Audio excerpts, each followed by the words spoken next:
Bạn đã bao giờ trải qua cảm giác kỳ lạ khi nghĩ đến một ai đó và ngay sau đó họ gọi cho bạn? Hoặc cảm giác rợn người khi bước vào một nơi nào đó, như thể có một điều gì đó vô hình đang cảnh báo bạn? Hoặc có lẽ, vào một buổi sáng bình thường, bạn thức dậy với một nỗi lo âu vô cớ, để rồi vài giờ sau nhận tin dữ về một người thân yếu.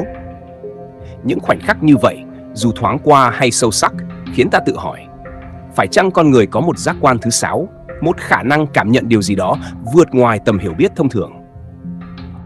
Khoa học hiện đại có thể giải thích rất nhiều điều, nhưng khi nói đến linh cảm và trực giác, mọi thứ dường như vẫn nằm trong màn xương bí ẩn. Các nhà khoa học nói rằng, bộ não con người là một cỗ máy xử lý thông tin khổng lồ, thu thập dữ liệu từ môi trường xung quanh mà ta không hề nhận thức được. Những tín hiệu nhỏ từ ánh mắt, âm thanh, thậm chí cả sự thay đổi trong bầu không khí có thể ảnh hưởng đến tâm trí ta mà ta không hề hay biết. Nhưng liệu tất cả những gì ta cảm nhận chỉ là sản phẩm của quá trình xử lý vô thức, hay còn có một điều gì đó vượt xa khỏi giới hạn của não bộ?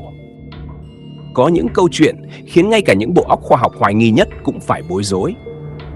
Như câu chuyện về những người hủy vé lên tàu Titanic vì có cảm giác bất an mãnh liệt, dù họ không hề có lý do hợp lý nào để làm vậy. Hay những trường hợp người mẹ đột nhiên hoảng hốt không rõ nguyên do, chỉ để sau đó nhận tin dữ về đứa con của mình. Có những cặp song sinh ở cách xa hàng nghìn cây số nhưng vẫn cảm nhận được khi người kia bị đau đớn hay gặp nguy hiểm. Liệu đây chỉ là sự trùng hợp ngẫu nhiên hay tồn tại một sợi dây vô hình nào đó kết nối giữa những tâm hồn?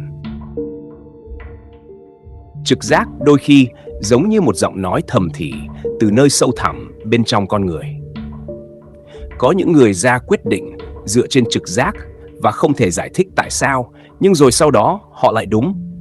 Một bác sĩ bước vào phòng bệnh nhân và ngay lập tức cảm thấy điều gì đó không ổn, dù mọi chỉ số đều bình thường. Một người lính trên chiến trường đột nhiên thay đổi lộ trình vào phút chót, tránh được một cái bẫy chết người. Một người kinh doanh từ chối một thương vụ béo bở chỉ vì có cảm giác không yên tâm và sau này phát hiện ra đó là một vụ lừa đảo tinh vi. Phải chăng đây chỉ là may mắn hay có một cơ chế nào đó giúp con người nhìn thấy điều chưa xảy ra? Những nhà nghiên cứu thần kinh học đã chỉ ra rằng não bộ con người có thể phát hiện các mô thức một cách vô thức trước khi ý thức kịp nhận ra. Đó là lý do vì sao những người có nhiều kinh nghiệm trong một lĩnh vực nhất định có thể cảm thấy điều gì đó bất thường mà không cần lý giải cụ thể. Nhưng điều này có thực sự lý giải được những linh cảm kỳ lạ về những sự kiện chưa từng xảy ra? Có thể nào linh cảm không chỉ là một cơ chế sinh học mà là sự phản ánh của một thứ gì đó rộng lớn hơn, một dòng chảy vô hình của thông tin kết nối con người với nhau, hoặc thậm chí với một thực tại nào đó ngoài tầm nhận thức của chúng ta? Nhiều người tin rằng trực giác không chỉ là sản phẩm của não bộ mà còn là sự giao thoa giữa con người với những tầng năng lượng sâu thẳm hơn của vũ trụ. Một số người thực hành thiền định để lắng nghe trực giác của mình rõ ràng hơn, như thể nó không nằm trong não bộ mà vang vọng từ một nơi nào đó xa xôi nhưng cũng rất gần gũi. Có những câu chuyện về những người có thể cảm nhận được nỗi đau hoặc niềm vui của người khác mà không cần nói một lời nào. Như thể có một mạng lưới vô hình kết nối tâm trí con người lại với nhau. Nếu linh cảm thực sự tồn tại như một khả năng bẩm sinh, liệu chúng ta có thể rèn luyện nó không? Có lẽ trực giác không phải là thứ chỉ xuất hiện ngẫu nhiên, mà là một năng lực có thể được phát triển. Những người thường xuyên lắng nghe cảm xúc của chính mình, những người dành thời gian yên lặng để kết nối với tâm trí, thường có trực giác nhạy bén hơn. Những người sống gần thiên nhiên, tránh xa sự ồn ào của thế giới hiện đại, đôi khi có những linh cảm chính xác một cách kỳ lạ. Điều này đặt ra một câu hỏi thú vị.